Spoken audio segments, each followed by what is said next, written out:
over Kenyans across the country.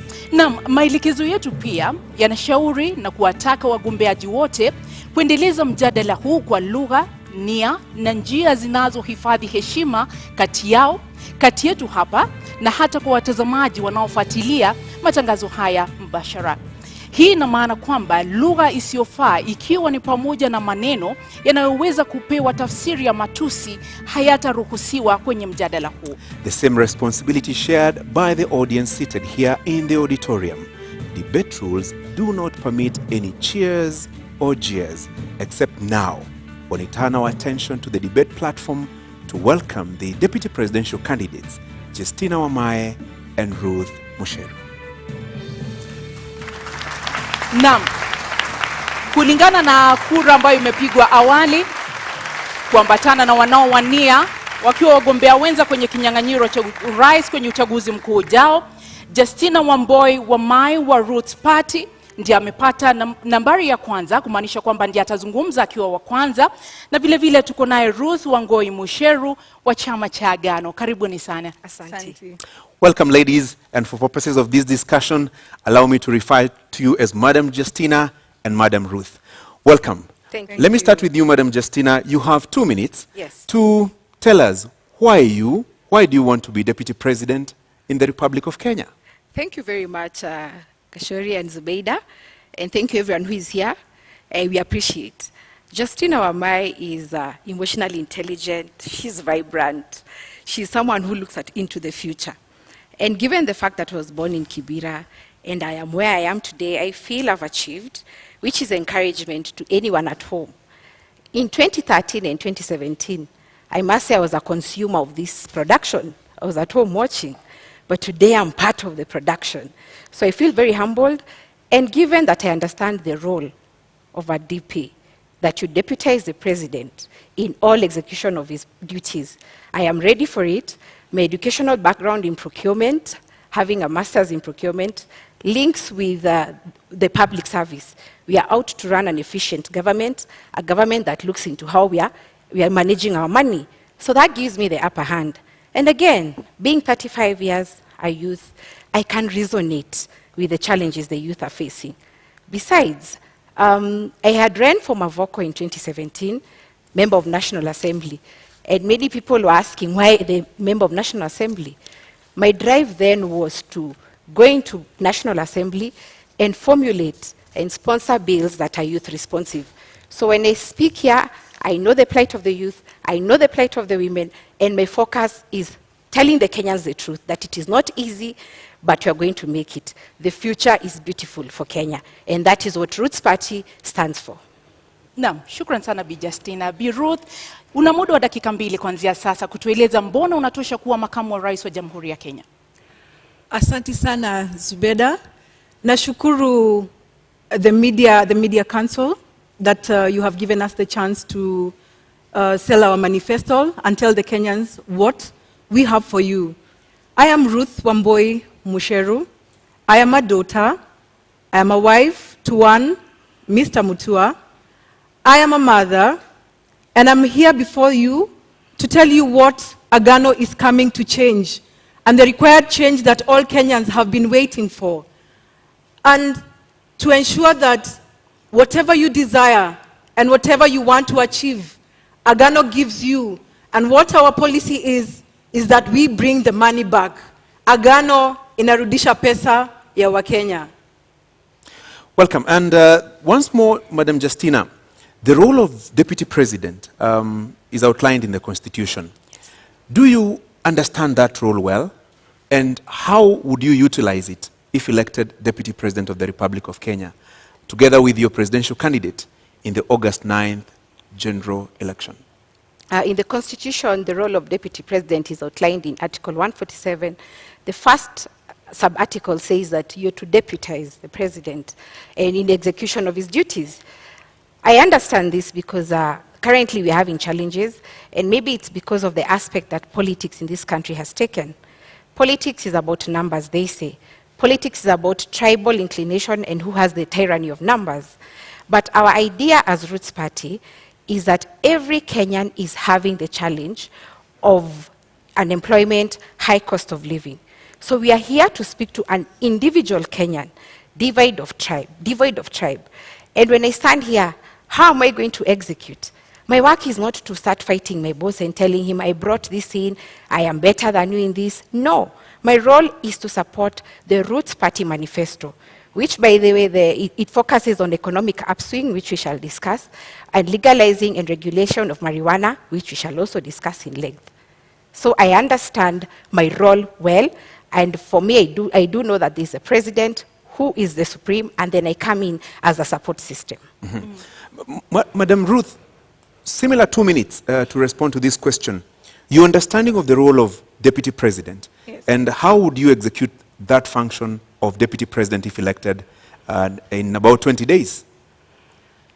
We know that Deputy President is the second highest political seat.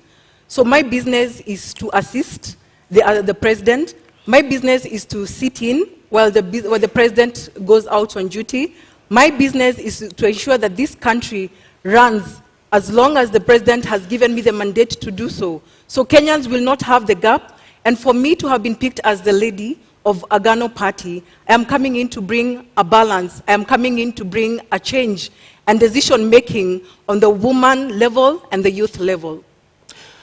Bado una kidogo samahani, una dakika moja unusu, bado na dakika 20, sekunde 20, bado una la kuongeza au umekamilisha? Makamu wa rais huwa anasaidia rais mwenyewe, huwa anasaidia kutekeleza majibu ile, the work that has been given to her in the presidential aspect.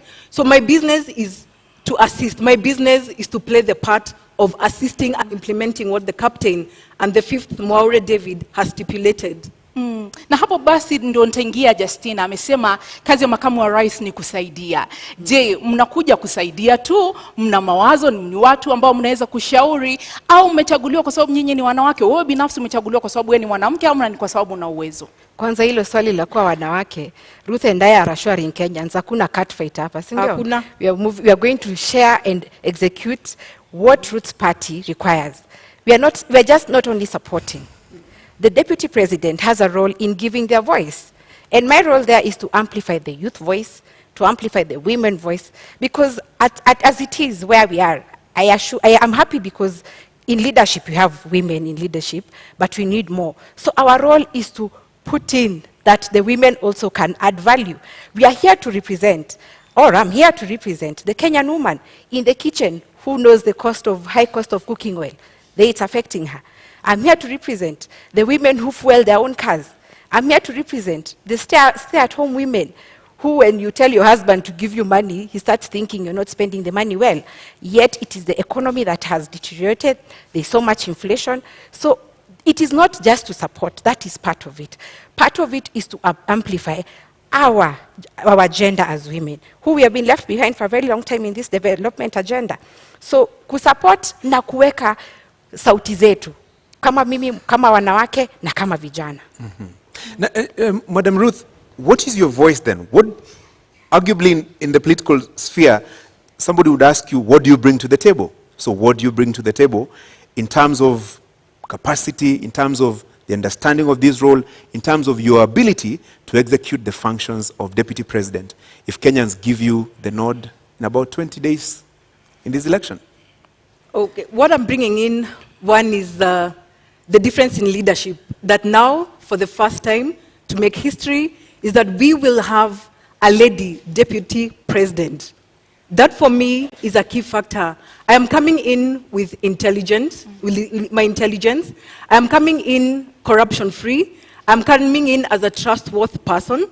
I'm coming in to bring the development agenda that has been left out of the woman and the youth.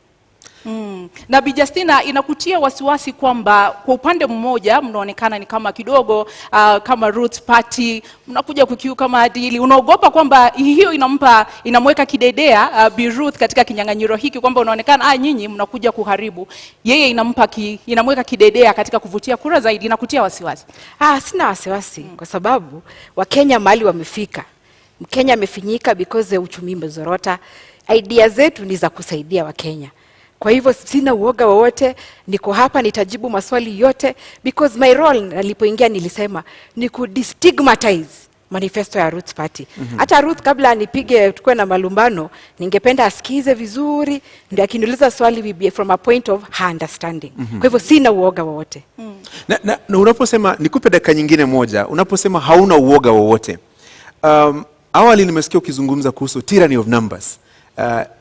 Nyinyi wawili yaonekana ni wageni katika ulingo wa siasa.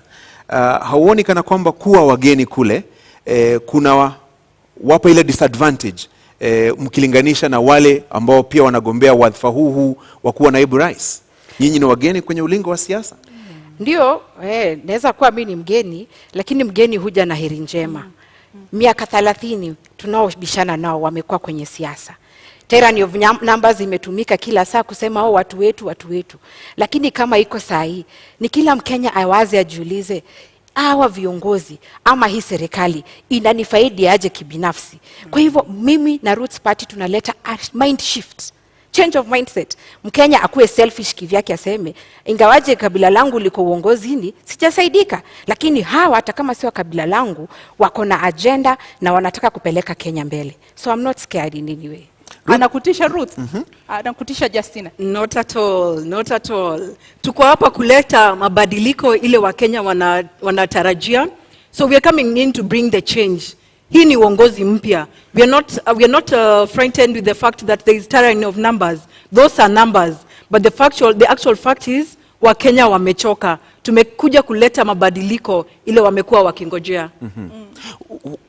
Madam Ruth, 30 more seconds. Where are those numbers? Unasema you also have your numbers. Where are those numbers? The numbers are there, Francis. You know, as the fifth Mwaure Wahiga said, some of these research institutes have been sponsored. So what they are doing to us and the Kenyans is reverse psychology. So that means they're trying to say the tyranny of numbers has an upper hand. Lakini ninataka kueleza kuna mabadiliko na agano iko site, watu wakate simu. Na vile vile Bi Justina, Yes. Tunapoangalia katika uongozi na katika nafasi ambayo mmesema kwamba mnaielewa vyema ya makamu wa rais, tuseme kwa mfano kesho mgombea urais kwa tiketi ya Ruth Party awe kwamba hawezi kuongoza, tuseme umechaguliwa, nini ambacho kinakupa hiyo motisha au uweze kuwa na ule ushawishi wa kuwa kwamba unaweza kuongoza kama rais wa Jamhuri ya Kenya? Kweli unatosha kuongoza kama rais wa Jamhuri ya Kenya? Zubeida, ukiangalia leadership iko na two aspects, the hard and the soft. The hard ni what you have been doing, legislations and regulations. But the soft is you talk to the hearts and minds of Kenyans. Hearts of minds of Kenyans inasema 5.5 million of Kenyans are unemployed. 1.2 million of Kenyans live below the poverty line of 220 shillings daily. That is what Kenyans are speaking about. Na hiyo ndio inanipatia courage, nasema ingawaje labda amwezi jizungumzia, mimi najitoa na nazungumzia. That is the truth of the matter, that Kenyans are struggling. Pia niko hapa, I'm representing the many parents who take loans to educate their children. Unajua wazazi wetu wakati walikuwa wanaona ati wao wakichukuliwa kazi ilikuwa after form 4 wanaenda kazi kwenye benki. But now our time, mzazi hiyo time akaona labda degree ndio itasaidia mtoto wangu apate kazi. Unfortunately, hakuna kazi, wazazi wamejekelea loans. Kwa hivyo mimi nazungumzia wazazi wetu, nazungumzia ule youth hana kazi, nazungumzia mpaka wale watu ambao in 1998 kulikuwa na bomb blast. Our Kenya wengi, over 3,000 were never compensated. And this comes to the respect. Unajua wenye walilipwa ni watu wa American Embassy and the Tanzanians and those Americans who are victims. But Kenyans were not compensated. In my thinking, mtazamo wangu ni kwamba hawakulipwa kwa sababu Kenya haipewi heshima. Utapewaje heshima na una pesa? Angalia Middle East. Wakenya wanaenda kutafuta greener pastures, wanatesekea huko. Many a times people ask ati ambassador anafanya nini? Lakini niulize, ambassador na pesa ya mafuta, sisi hatuna, ni madeni tumejaza tele. Atawezaje kusimama na huyu mwingine? So our idea na Kenya kinanisukuma ni kwamba tunataka Kenya ipewe heshima, and we want when we talk, venye mzungu alisema put your money where your mouth is, tuweze kuongea juu tuko na nguvu. Madam Justina, 1 minute. There's something that has come up about sponsorship. Are you being sponsored by anybody, your ticket to run for this presidential race? No, we are not being sponsored. And this is a question I'm posing. Why should we have the best ideas than the sponsoree, if that's the question? Our idea is unique, we are fresh, we are new, we are not being sponsored. The challenge we are facing is that when we say that this one is doing well, people say we are being sponsored by the other. When we say we anafanya vizuri, tunasema si hivyo. But the politics you are pushing right now is that politics you are doing. Politics is about amplifying the voices of Kenyans, giving different interest groups their voices. Na mwenye anashinda tunampa heshima. So we are not being sponsored by anybody. We are here mpaka mwisho. Ruth, where do you get the impression that they are being sponsored by anyone? Clearly, wanakatata kutupatia even our own marks. In school, even the student who has 0, huwa anarudishiwa karatasi yake na scorecard. Lakini sasa our research institutes wamekuwa sponsored, wanatoa huyu mtoto mmoja, which I seriously think that ni kupunguza, wanapunguza namba zetu. Probably we could be a threat because Kenyans are tired. They want new leadership. Na haswa iwapo hampati ufadhili au msukumo kutoka kwa mtu yeyote, haswa nani anafadhili kampeni zenu kama Roots Party? Our mode of campaign ni kama ile ilitumika na PM wa India, Modi. Wakenya wamechoka in a way, they tell us come to Nakuru. Tunawaambia hatuna pesa. Someone tells you end of fuel kwa petrol station yangu, ama wanajiunga wenye petrol station, fuel there. Mwingine lala in my hotel, I'll give you food. Bora mkuje Nakuru muongeleshe watu. That is our mode of campaign. And by the way, hakuna pesa si tumeibia Mkenya. And that is what hiyo kasumba tunataka kubadilisha. Kenyans, I blame you for poor leadership. Because kila sasa ya siasa watu wanasemanga kameiva tunakafunga, because mwanasiasa akikuja you want to be given something.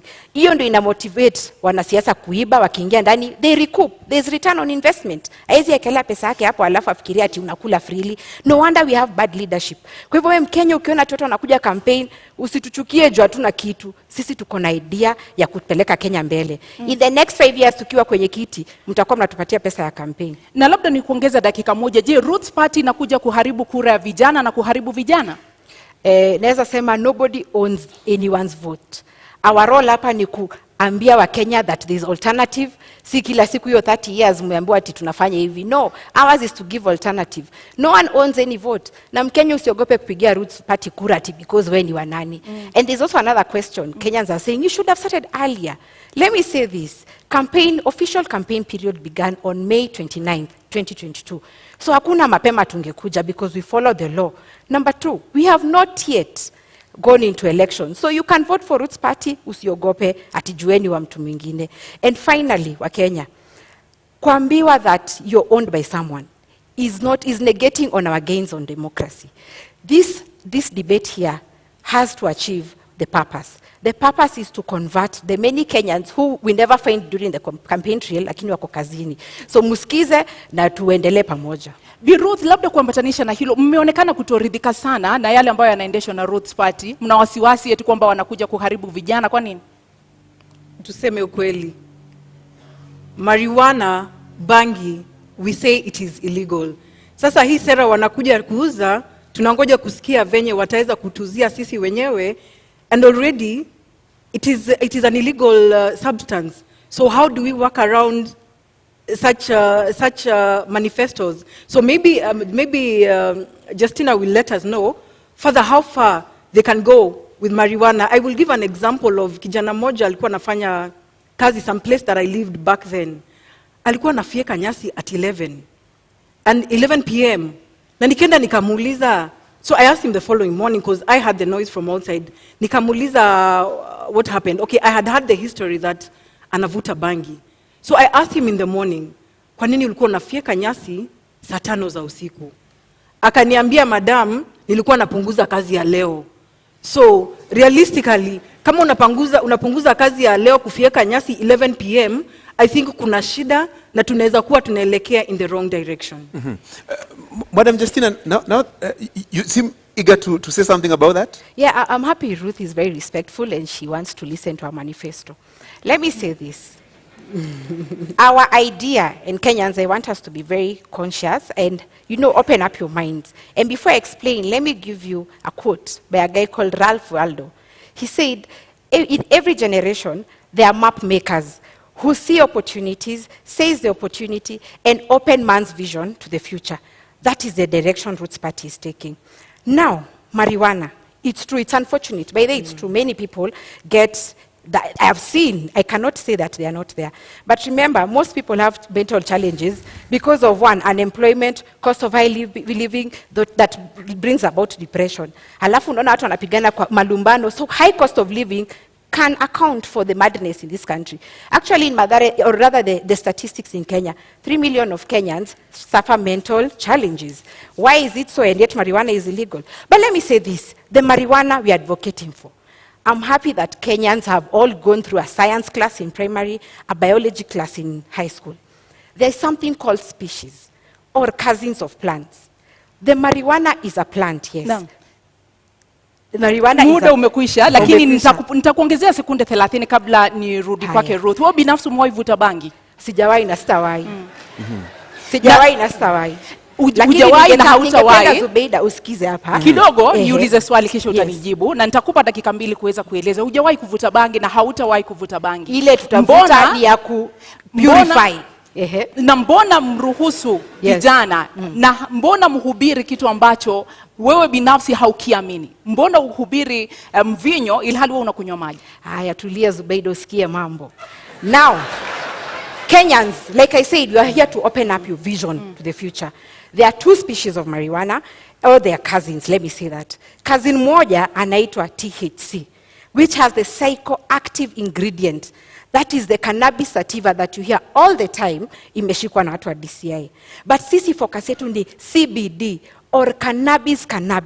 That one gives you industrial hemp. So when you go, hata venye professor anasema itapandwa kwa expressway, and you pick a leaf and chew, it's only going to give a detox, let me tell you. And saidi watu wako na simu zao. Can you Google hemp seed sales in Kenya? Those products are in sale because zinakwambia zinakupatia immunity, zinakupatia sijui omega 3, unaona, it boosts your immunity. Those products are on sale and they do not have the psychoactive ingredient yenye inafanya watu wana lose focus. That is the bangi we are advocating for. And industrial hemp is used in 9 sectors, namely textile, construction, magari, makeup, unaona hii makeup tumejipaka.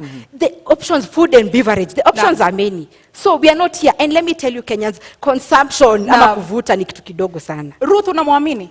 Simuamini. Ya kwanza amesema ni ya kupurify. I don't know what we are purifying with bang. I don't know what part we are purifying. Kwa hivyo ningetaka aweze kutuelezea kama ni damu tunaosha, kwa sababu kama ina purify na ni dawa, si tuapishwe 10th alafu 11th hospitali zifungwe kwa sababu ni dawa. Let us hear, how does it purify? I would wish to know. Nimjibu, Ruth, purifying, si ati detox, kuna difference. Nimesema purify, si detox. Kwa hivyo una need dawa ndio. And most medicine is made out of marijuana.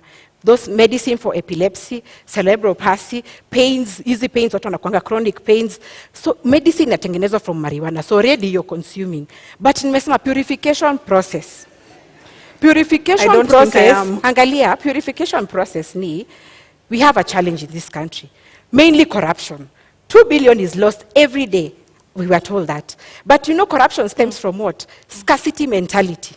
There are no other options in this country to make money. So everyone wants to go into politics where the salaries are lucrative. So your scarcity mentality, unaingia, you amass for yourself. So we are going to be purifying the scarcity mentality and the bad impact of corruption, colonialism, tribalism. Hizo vitu ni spiritual and we are going to purify them. Ndio ziishe kwa hii nchi. Ndio tukianza kazi, ile siku tutaapishwa, Kenya ikuwe safi, clean slate. So we are not smoking ati kufurahisha. Justina, umesema how you don't take the substance. Na umesema that means we are all consumers of bang through medicinal, yes. The medicinal part of it. So that means then why are we having it legal in our constitution?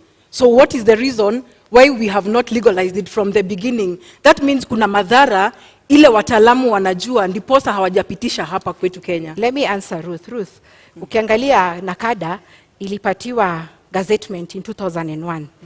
The economic challenge at that time, we had a government, a new election was coming up in 2002. There was teacher strike, banker strikes, the economy was doing badly. So IMF told Kenya, come up with a law criminalizing marijuana. And you know IMF ni akina nani? China is there, France is there, UK is there, Canada is there, US is there. They have legalized. So for them, waliona, our jinga Joanna do, let me use that word, we give them, we curtail their opportunities. Remember, we have arable land, plenty of land for this thing. So they curtailed our potential to invest in this so that they can give us loans on high interest. That was the idea. And when I say Kenya inastahili heshima, it's because we are disrespected juu hatuna pesa. So our idea, if they have legalized, yet they are the same ones who are coming here to tell us it's wrong, then I think we are still being colonized. Aki Justina, mi sija approve hiyo. I don't expect you to do sija approve kwa sababu Jamaica would have been a first world country. They are doing so well in terms of their economy. Their GDP is growing more than ours. They are doing well. They are doing well. Take a book. Madam Justina, in 2 minutes. Yes. Marijuana is not just illegal in Kenya. It is also illegal in other countries. Yes. We've also seen situations in this country where certain people grow marijuana. Why have they not been rich if growing marijuana was such a lucrative business? When you look at our neighbors, let's talk about Africa. Malawi has legalized for medicinal and it's restricted. Uganda is doing it, but it's the Israeli government who have come in to help them. As it is with their loan, Uganda was about to go the Sri Lanka way. So Uganda went to Israel, their land is rocky. So they came here and they were located in Uganda, 500,000 acres in terms of a bilateral agreement, and they are reaping returns from that. So the other countries, they have done it. Why not us? Why not us? Why should we not do it? That is my question. And like I said, our role is to open the vision, Kenyan's vision into the future. Marijuana is versatile. I said it is used in 9 sectors. Food, beverage, medicine, construction, textile, makeup, easy fiber za gari. A headlight today, ukigongewa headlight yako, goes for 27,000 for those who own cars. But you know why? Because the demand is in Kenya, but the supply iko China. So of course the forces of demand are in place, na ndio maana inakuwa costly. And I'll say this, there is this governor of Minnesota, he was called Jesse Ventura. Jesse Ventura was in wrestling a while back. But why he was fighting for legalization of marijuana in Minnesota was because after 41 years of marriage, his wife suffered epilepsy.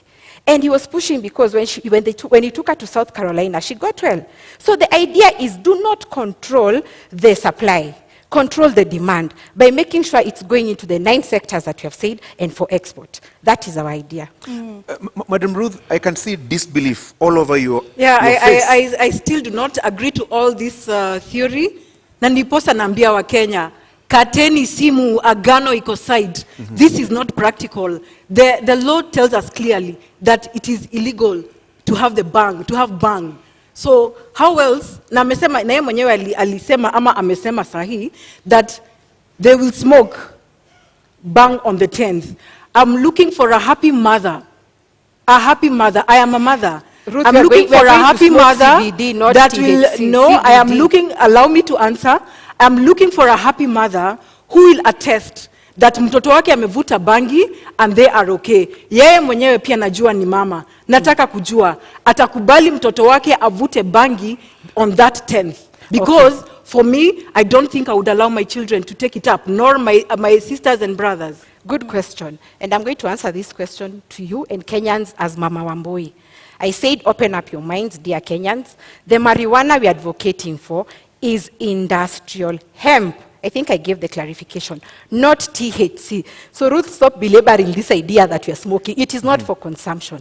And is it smoking? It is for purification. You can even put it in those things, you naichoma mahali, inatoa scent. So it's not smoking, it's purification. There's a difference. And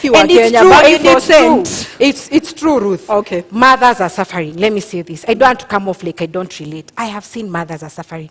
And that is why Ruth's party has said, anyone who attempts to grow cannabis sativa, we are growing CBD or cannabis. We already have regulations in place. Number 1, we license all farmers. Number 2, we'll introduce agricultural officers to go around this country looking at those farmers and what they're doing. And there's a distinction. Even you, Kenyan, you can report someone growing sativa. Why? The leaves of industrial hemp are very large, but the leaves of sativa are very small. So the agricultural officers will control licensing. So I think we're already controlling this measure. Let me give you one more minute to explain this. This is the theoretical talk about agriculture in terms of growing marijuana. What are the practicals? Have you identified the areas that you intend to grow this marijuana? What are the economic returns if this was to be allowed, if you're to become deputy president? Okay, marijuana is going to spur up our economy because agriculture has been given a backseat.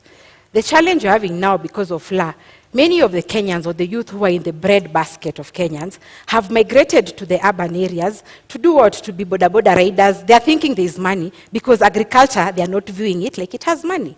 So these are the returns. Look at China, for example. In 2021, they made 1.2 billion USD out of 169,000 acres. That is China.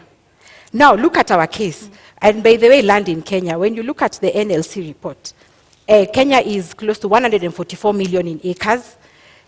80% they say is dry and arid. 20% is what we are using.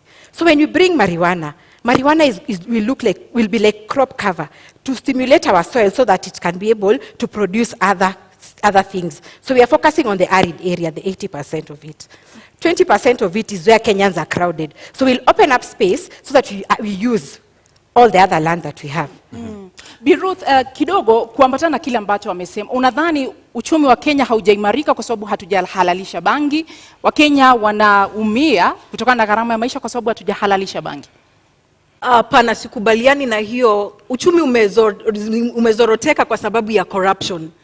And that is why Kenyans, we are coming in to bring in a new leadership, a new change in how things run in this country, and give Agano Party, Mwaure Waihiga, the chance to come and be the president of this country.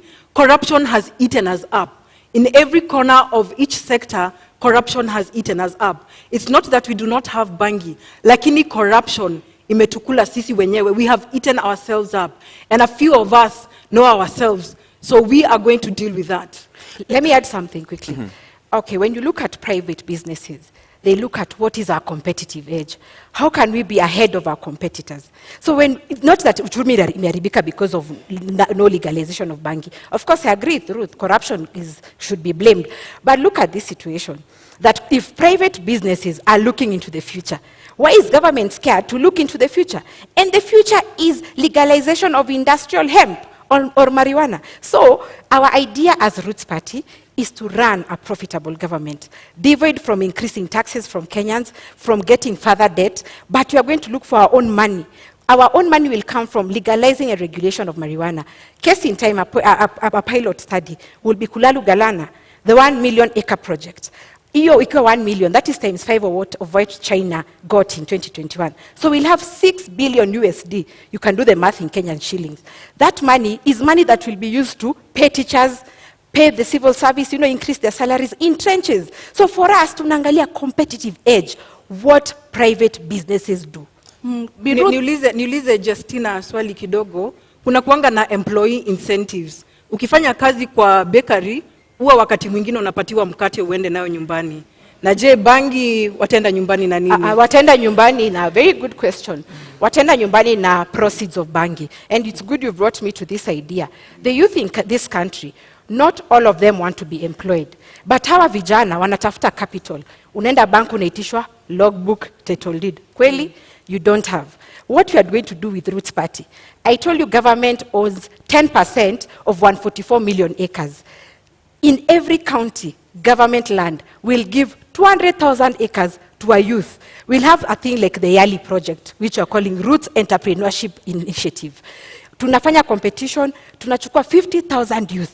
Kwa hiyo mradi ya 200,000 acres. Na ujue bangi grows in 4 months. So akishauza hiyo bangi yake, hiyo proceeds, 2.8 million according to hesabu za China, youth atakuwa na capital, seed capital ama capital to boost their business. So you won't take home bangi, Ruth. You'll take home capital for investment. But ni illegal, lakini bado watu wanavuta. I don't know how we will deal with those incentives. So those are the challenges in this country. In fact, we should ask the ones who are in government now, why is it illegal and Kenyans are smoking?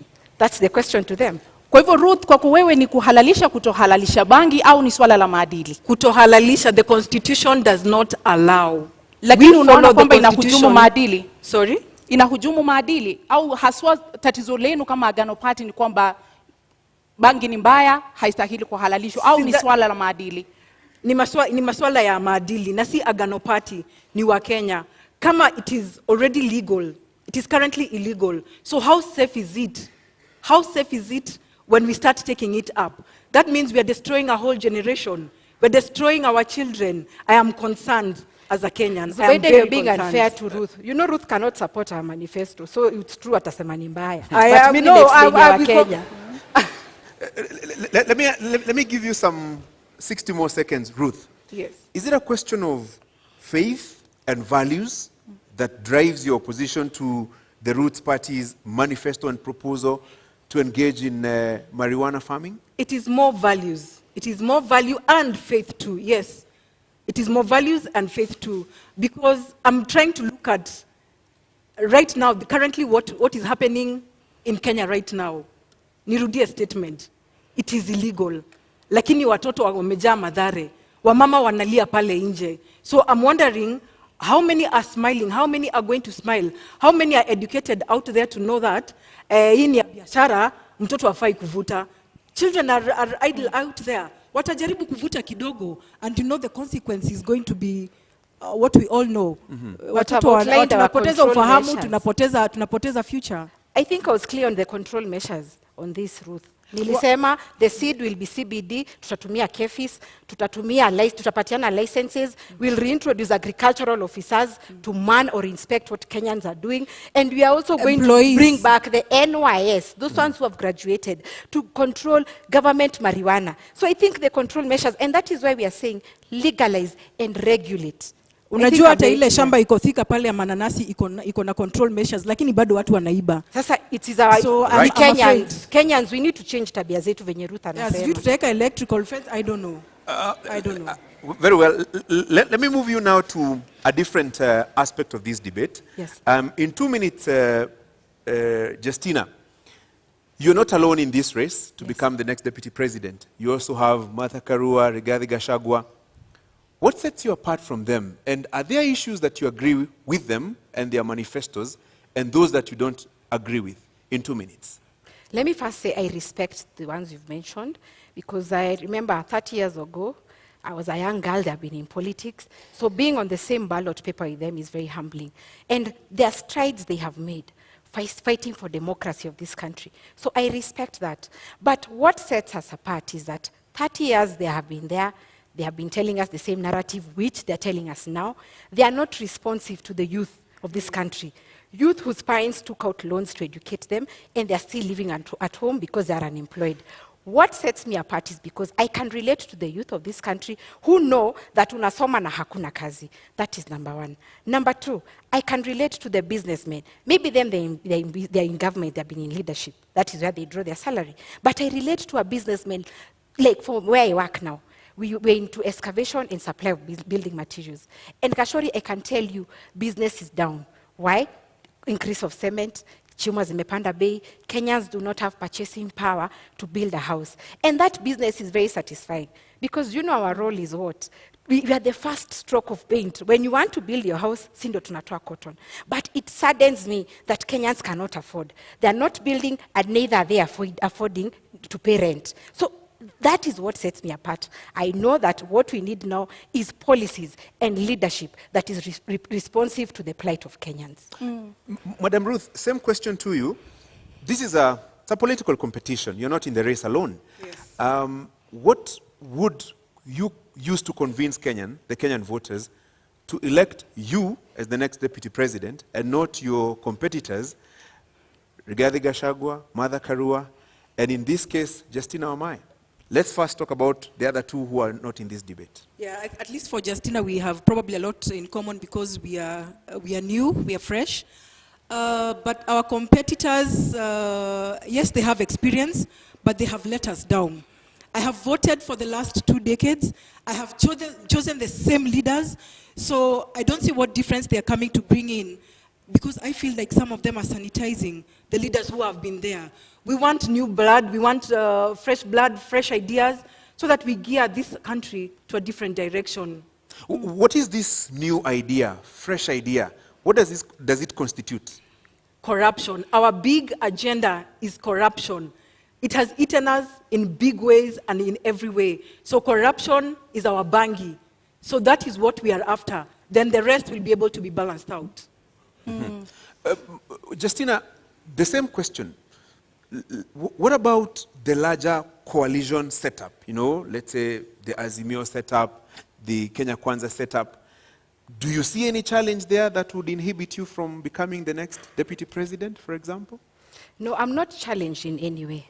Ashori, I told you that Ruth's party realizes it is wrong, it is very wrong that 5.5 million of Kenyans are unemployed. 1.2 million of Kenyans are below the poverty line of 220 shillings per day. So these people have been in government. I dare say that they are to blame for our current situation because they never looked into the future when they were there or the time they've been there. Maybe the future was telling them, legalize marijuana. It's going to set us apart in terms of competitive advantage. They didn't do it. So I'm not scared because every individual Kenyan, it doesn't matter what tribe you are, what creed or educational background, everyone is suffering. Let me tell you this. Ask a woman who has a salon or a man who has a kinyozi. Do you know boys are saying ati beard gang? It's not a maneno a beard gang. There is no money kukwenda kunyolewa. So Kenyans are lacking. Unaona, pesa mkononi or the purchasing power iko chini. So I'm not scared because I'm amplifying the voices of Kenyans. Right. Bi Ruth, haswa kwa sababu umetaja maadili, umetaja ufisadi. Kwa kuwe unaelewa vipi sura ya 6 ya katiba? Maadili haswa kulingana nawe ni nini kwa dakika 2? Arudia swali. Maadili, integrity, kwa Yes. maoni yako ni nini haswa? Unaielewa vipi? Maadili kwangu na kwa Agano Party is the intention to be transparent, is the intention to be trustworthy, and intention to be trustworthy to the Kenyans who have employed you. Kwa hivyo pale mimi naona the integrity has been compromised with the current and the past government and our competitors. Kwa hivyo tunaomba Wakenya waweze kutupatia nafasi. Kwa kuwa sisi ndio we are ready to be audited. We are clean. So why not give us the chance? We are not threatened by the other pair of competitors because they have been in it. Kenyans have seen. Kenyans know. This is nothing new to us. Ni kubadilisha tu tunahitaji kubadilisha. And Agano Party is coming in as the option ya kubadilisha. Na kwa nini mnaamini kama Agano Party kwamba Agano Party ndio inakuza maadili na sio Roots Party? Mbona mnaona wao ndio wanahujumu maadili? Maadili hapo ni personal. If I got your question right. Integrity is very personal. For me and the fifth, Maure Wahiga, he's entitled to audit. I'm entitled to audit. Ndiposa tunaweza kusimama mbele ya Wakenya kuambia, they trust us with this job. We have nothing to hide. We have no worry on what we need to do. Pale corruption tumesema lazima tutamalizana nayo. Pesa ile iko nje. I believe this is the only party and the governance that is going to bring Kenya back its money. Ile pesa imefichwa pale nje. The development money that has been kept out, that is over 10 trillion. Inaweza lipa deni ya Wakenya in one single day. Zubeda, one single day. Justina, let me get your understanding of Chapter 6 of the Constitution on Leadership and Integrity. 12 years later, what do you think is the challenge in implementing Chapter 6 of the Constitution? Let me say this. I think the judiciary, and I'm sorry to say this, but they are used to impede the Chapter 6. For example, if I went to IBC and they said my degree is not right, I'll run to court, and then the court will say, fine, can you clear Justina? And then there are other issues, there are other agencies. For example, maybe the university or the Commission of Higher University will say, no, it's out of our mandate, we can't handle Justina. So I feel that Kenyans have this attitude. When you do wrong, you run to court and your money will be used to sanitize you. And that is why, as Ruth's party, we are saying that if you're corrupt, if you're not doing the right thing, because integrity is focusing on your conscience, do the right thing irrespective of circumstances. So even those in the judicial system who are rotten, they are going to be subjected to what Ruth's party is saying, hanging, because you're the ones who are impeding how Kenyans, the aspirations of Kenyans, when they're looking out for leaders who relate to their challenges. And not just leaders, but leaders who are within the chapter 6 of the Constitution. So integrity is very key. And yeah, we are propelling it. Professor and I have not stolen any money. We've not been in government. We are genuine. And I always tell Kenyans, tupende bure, we don't have anything. Lakini, integrity is key. If we need to go ahead, we have to instill integrity. And let me give this quote because I have time. There's a quote that Mugabe says, how can you tell young people that education is the key, yet you have poor graduates and rich idiots? So the thing is, we have to make sure that the youth, the younger generation, I'm sure right now they're watching because their parents are watching, the younger generation needs to move away from this idea of deals. And our idea, Gashori, means that you shouldn't be my friend to benefit in government. You have your own marijuana. You don't need a deal. You don't need a tender from government because Justina is your friend. Wekele industrial hemp yako will pay you according to the market price. Ruth, you've been in this country in the last 12 years. Yes. And you Since understand. I was born. Yes, and you understand chapter 6 of the Constitution. When you look at it, what do you think has been the major impediment in the implementation of the leadership and integrity chapter of the Constitution? That is lack of will. We have leaders that are not willing to change for this country. So just as much it's going to cost us, just as much I'd wish to tell Kenyans that without very big words, if we don't decide to change the leadership of this country, it will cost us another 5-10 decades. So integrity is paramount to us as a Agano party. We are the clean. We are the only option for Kenyan citizen. Tafadhali mtupatie kura. Tutakuja kuleta mabadiliko. Give us practical examples of how you will deal with corruption and implementation of chapter 6 of the Constitution, because there's the saying, yes, and there's the doing. Agano Party has a covenant with Kenyans to abide to the constitutional law. And we say, if you do not follow the law will follow you. For us, nobody is above the law. If you have been in corruption, you will face the law. We are not hanging anybody. Na umenielekeza mahali ambapo nilitaka kuelekeza wewe binafsi. Unadhani tutaweza kukabili ufisadi kwa kuwanyonga wale ambao ni watuhumiwa wa ufisadi? Agano Party governance yetu si ya kunyonga, lakini tunaweza, we are able to deal with it in an amicable way following the law. I don't think even kunyonga is in the Constitution. So that means the one wana breach kuvuta bangi na the next wana breach kunyonga watu. Bi Justina, mmesema kwamba mtasitisha katiba mtakapoingia mamlakani. Hasa mtakuwa mkitumia vigezo gani kuhalalisha hukumu ya kuwanyonga wale watuhumiwa ufisadi, namna ambavyo unasema kwamba mtawanyonga? Na tujasema tutasitisha katiba as a whole. Tutasitisha parts. We will suspend parts of the Constitution that are not working. Chapter 6 is not working. Hiyo tutasitisha. Because we need to instill fear in public assets of the public. Let me tell you this. In China, if you're corrupt, you're shot. In UK, if you're corrupt, you're taken to court or you're jailed. In Japan, if you're corrupt, you're so scared, you commit suicide. So why is it that Kenyans are jittery about, we are crying every day, corruption accounts for this loss of money, but when it comes to executions, Kenyans are jittery. We are going to suspend chapter 6. Go back to the Kenyans and tell them, what do you think about this hanging thing? And let me tell you, they are all very happy. They are saying that corruption is accounting to deaths. Look at the badly done roads like Ngong Road.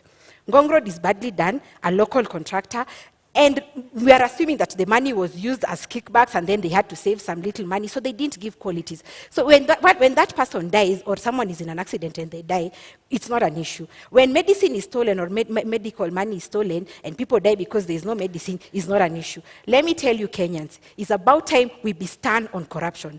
Our idea is instilling fear in the minds of Kenyans that mali ya umma ipewe heshima. Na hukumu ya kunyonga iliharamishwa mapema miaka ya 80. Haswa ni nini, ni kigezo gani ambacho mtatumia kuona kwamba sasa inaweza kufanyika, kwa sababu ni kitu ambacho kimeharamishwa nchini Kenya? Ni kwamba mnaona kuna mapengo, kuna nafasi katika katiba ambayo mtarudisha hukumu hiyo, au haswa utekelezaji utafanyika vipi? Unajua hii katiba Zubeida ilikuwa copy and paste. Watu walikimbia huko wanaona ati wazungu wanafanya aje. Na hao wazungu ama wa China ndio wanakuanga na hizo UN conventions ati human rights issues. Kama kwao they are shooting, where are they curtailing us? And that is why I'm saying Kenya haipewi heshima. We need to be firm on this, because sisi ndio tunajua shida zetu. Hakuna mtu wa UN ama nani who are feeling our pain. Sisi wenyewe ndio tunalala njaa, sisi wenyewe ndio tunateseka, hatuna kazi. So we are going to look at it as Kenyans. In fact, katiba kama ingekuwa inafanywa public participation, ingekuwa ingetranslatiwa in all tribes. Mtu asiseme ati because nani amesoma niko sawa. No. Ruth, the last time in this country somebody was hanged, a convict was hanged, was in July 1987. 35 years later, would you agree, would you support the hanging of convicts, and particularly those who have been found culpable of corruption? Francis, I'll go back to the law. We have a covenant with the Kenyans. We have a covenant with the law. The law clearly stipulates we are not allowed to hang. So what business do we have hanging convicts? There is a law that enforces corruption, the people who have committed corruption. So for us, ni kumaanisha wakivuta bangi on the 10th, one, that is breach of law. Sijui kama hanging is part of it, because it is breach of law. They have broken the constitution. So I don't think I would agree that we need to suspend part of the law. We just need to probably sit with experts if we need to revise. But I don't think we need to hang people's life. People deserve to live and be corrected. Ruth, there are very many injustices. Let me give, for example, Anglo-Gleasing golden bag. Yes. Money was stolen in this country. So in your opinion, the Agano way, how would you do it if it's not hanging? It is law. They follow law. Which is? Si tunafunga. Wamefungwa. Watu Anglo-Gleasing. Sijaingizwa kwa ofisi. Tuingizeni Agano kwa ofisi muone. We will deal. That is the question. We will deal, but you know, if we are saying, why would we want to hang people? You have a sister, you have a brother who probably just needs to be corrected. So why hang? Na wenye wanakufa because of road accidents, lack of medicine, au si wa Kenya, wenye watu wameiba, mtu anakufa. That is unplanned. Here KEMSA unplanned. Life is life, Ruth. Life is life. No, KEMSA, the Anglo-Leasing, all this is planned. Mtu akigongwa na gari, that is very unfortunate. And God forbid. Those unfortunate instances, we cannot debate on because that. Of road design. But we are discussing about, surely. Road design. We can. Sorry. We can. Okay. Kwa hivyo Bi Justina, Yes. Kama Roots Party, kwa kuwanyonga mtarejesha vipi mali ambayo wameiba? Mtatoa vipi mali ambayo imetumika vibaya, imeibwa, pesa ambazo mnasema zimefichwa katika mataifa ya ughaibuni? Ukinyonga yule mtuhumiwa, hiyo mali itarudi vipi kwa Wakenya? Na wacha niseme, atusemi mtu akigongwa na gari anakufa.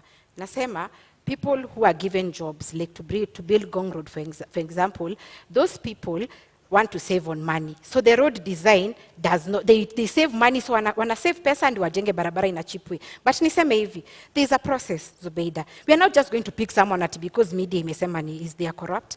We are going first to remunerate, kuongeza mshahara vizuri, judges, policemen, we have to increase their salaries because they abet corruption because mtu ameiba pesa kidogo anawapatia. We have to give them increase their salaries.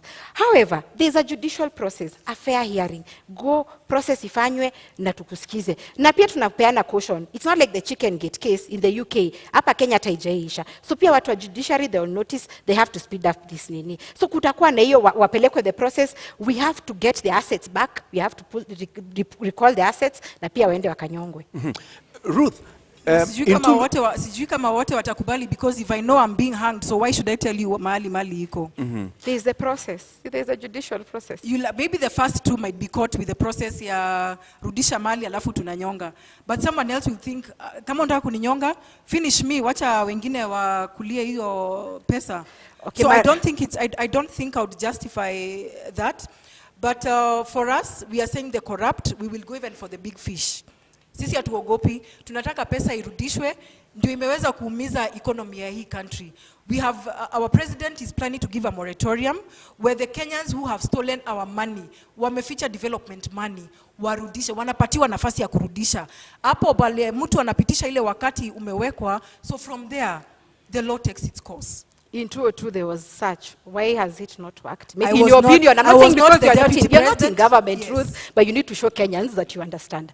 So, it was there in 2002.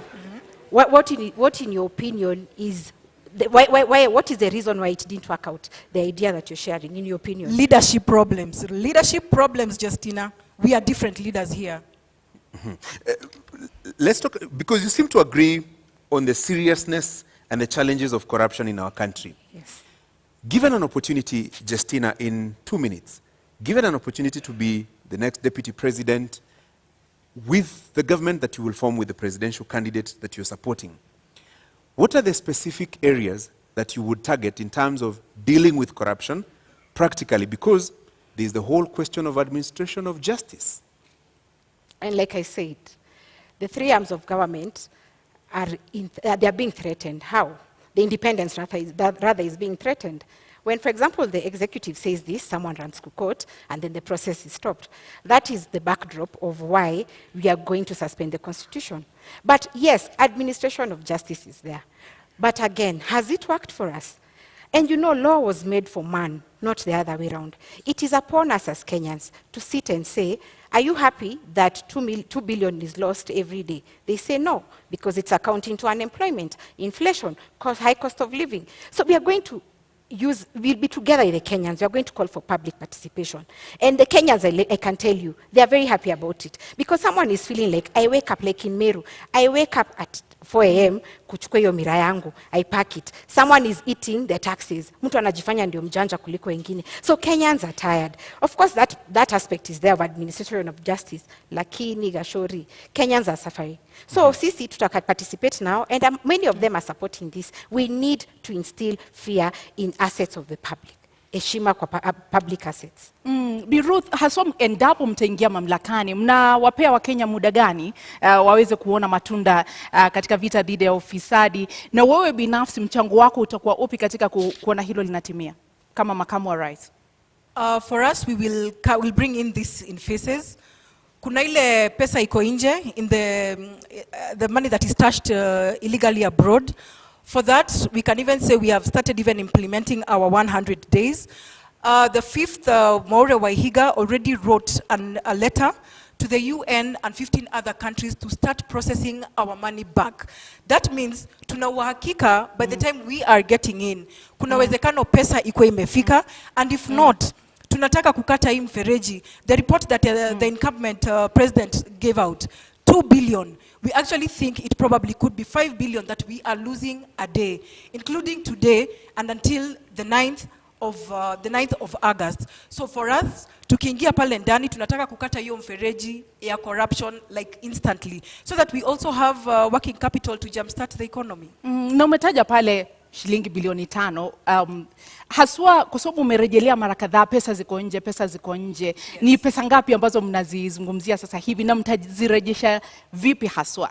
Mmeweza kupiga hesabu mkajua ni ngapi na ziko wapi? Ni zaidi ya trilioni 10. Na ndiposa nilisema pale awali, it is possible for us to clear our debt in a day. It is more than 10 trillion that is out there. This is development money. And that is why tumekasirika, tunataka kuleta hiyo pesa irudi Kenya.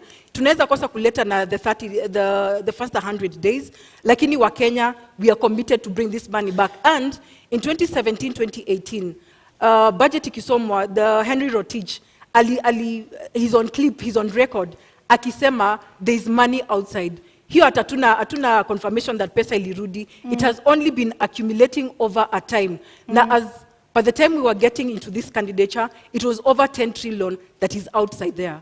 Bi Ruth, unaona kwamba mikakati ambao wako nayo kama Agano Party kweli itasaidia katika kurudisha hizo pesa, na unaamini kwamba ni trilioni 10 ambazo ziko nje? Okay, one thing I'm happy about sababu Ruth and I agree that corruption in affect wa Kenya sana. Lakini mikakati zao are not practical. They lack the how question. How are you going to do it? Utanishurutishaje pesa yangu iko huko Swiss account to return it? How are you going to force me? Kwa hivyo, the idea is good, but it's just an idea. It lacks practicality. Moratorium. Tumesema tunapatiana moratorium. You know you have money outside there. We give you time to repent. Sisi agano tunapatiana time to repent. You won't uweze force kurudisha pesa, and remember we have external and internal. We have external and internal. Kwa hivyo pia hapa ndani, that's what I'm trying to say. We have already commenced the process ya kurudisha ile pesa iko nje. Hapa ndani, the local individuals, we will give them the chance to return, so that if they don't do that, sasa the law takes its course. Hapo, in another 30 seconds, Ruth, when you say pesa ziko nje, give us specifics. Let me give you a minute actually. When you say pesa ziko huko nje, do you have the specifics? This amount of money is in this country, this amount of money is in another country, and is taken there by so and so. Do you have the specifics? I may not be having the specifics, but we know the big fish that is having money out there. So, yes. Justina, pesa ziko huko nje? Do you believe kuna pesa huko nje? Okay, I believe juu tumeambua Pandora box kwa media, but sisi tunasema yaliyopita si ndwele. Kama mtu tushajua huyo mtu tampeleka through the judicial process, we are going to recover their assets. Kwa hivyo pesa ziko huko nje, after the judicial process tutarecover. But mimi niseme hivi, there are so many injustices in this country. Anglo leasing, hizo zote, you know, post-election violence zote zimefanyika. Do we hold on to the fact that we shall never forgive? We want to punish people? I think we should take the direction of Rwanda. After everything that happened in the genocide, tukae hivi tuseme wenye wamehangiwa na we have recovered assets, ni sawa. Mwenye amekata ahame Kenya because hatutaishi na yeye. But the fact remains, let us adapt a forgiving nature, put in firm policies on how to deal with this, and finally, give the opportunity. I said people are corrupt because of a mentality called scarcity mentality. Why are they corrupt? Because in government, unasikia MP is earning 1 million. Huku nje, there is nothing that you can be able to get in that value. So tukipeana opportunity of legalizing bangi, Kenyans will have money. Maybe niongezee ni kusema, we are not saying we will not forgive anyone. Ukisema utarudisha pesa yetu, we have no reason, we do not have any reason ya kukupeleka ahead na kukuingiza ndani.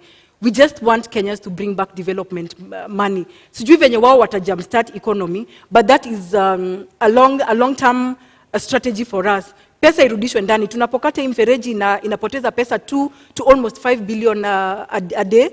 Tutapata nafasi ya kuweza kutengeneza our economy without having unnecessarily borrow more money out there. Kwa sababu nikisikia venye anasema, then that means wataongeza loan ile tuko nayo sahi. Ruth's party is fighting to pay off the loan. The loan as it is 9 trillion Kenya shillings or 70 billion USD. Our idea is this, Ruth. Marijuana or industrial hemp takes 4 months to grow. And I gave an example that Kenya government owns around 14 million acres. Tufanye pilot test ya Kulalu Galana. In 4 months, to make industrial hemp, in 4 months, we are going to be able to recoup 6 billion USD. So we are going to be in the process of paying. Hata tukisema Kulalu Galana ndio tunalipa nayo. In 3 years, 6 months, tutakuwa tumelipa deni, hiyo 9 trillion. Lakini, tuko na shamba, we have times 14, 14 million. So we are going to know how we are going to appropriate this land. But niseme hivi, our idea, and I tell Kenyans, I'm here to tell you the truth, the economy is messed up. You need an honest leader who tells you it's not going to be easy. But our idea is that don't even question us at the first 100 days. That one will be lying to you, atutafanya. But in 1 year, ask me as Justina, did you achieve to get the 50,000 times 2 youth who got 2.8 million each? Because I said marijuana takes 4 to 6 months to grow. Right. So in 1 year, tutaweza kufanya hivyo. Ruth, let me now introduce a discussion on the cost of living. Yes. And I want to give you 2 minutes to tell us, in your understanding, what is the driver of this rising cost of living? And if elected president, let's say in the first 100 days, what would be the Agano proposals to reduce the cost of living? I agree to what you're saying, and I think the 100 days for us, we will repeat that our agenda is corruption. Cost of living has been affected by corruption widely. And if we deal with corruption, I think Kenyans will smile back at us. And the first 100 days, one that was implemented yesterday, na ninajua unga haijateremka, 2 weeks ago, on our manifesto, we launched that. We will introduce the subsidy of maize. It was introduced yesterday. Now, Wakenya wameambiwa to wait for 2, 3 to 4 weeks for it to be felt. Jana nimepitia kwa supermarket, bado unga ni 230. So for us, we still have to bring the subsidy for Kenyans to be able to eat, because a hungry nation is an angry nation. For us, we're also planning to implement the pay cutoff of 50%. I know you'll want to ask where the deficit is going to come in. Our repayment period for the loan is 1.3 trillion. And the financial year, the last financial year, KRA reported that the payment that was done through the payee was 461 billion. So if we cut off the payee by 50%, that is 230 billion deficit. If we come and cap the repayment period, the repayment of the 1.3 trillion, kumbuka tutakuwa na ile extra 300, ile tutakuja kusongesha pale kwa payee, so that we are able to run our activities as usual and even have a small surplus of 7 billion to run with. That being amongst them. Do you agree with her and the proposals to reduce the cost of living? Okay, first, I can't agree with her, definitely, but cost of living is occasioned by inflation, number one. Too few goods, but there's too much money in circulation. Number two, taxes. When manufacturers have the tax burden, they push it to the consumer, and the consumer is not having any salary increase. So that is the reason we're having this. So let me say this. We are not going to do the 100 days, that's a lie. But you ask us after 1 year when you get into office. That one, we are going to widen the tax base. Why? I said marijuana is used in 9 sectors, across 9 sectors. Example, paper. We are going to give life to pan paper. Pan paper had been given life, but again, the logging law came in, so they don't have raw materials. We'll have marijuana that will be used for that. So our idea is to drive local economies whereby a Kenyan, instead of importing something from China, like the people of Nyamakema, their stuff was burnt for lack of quality, let them organize themselves, have local industries. If it's textile, plastic, paper, printing paper by the way is very expensive. So when we have local economies, we are going to widen the tax base so that a corporate tax shouldn't be 30%. We can lower it because we have more in the tax net.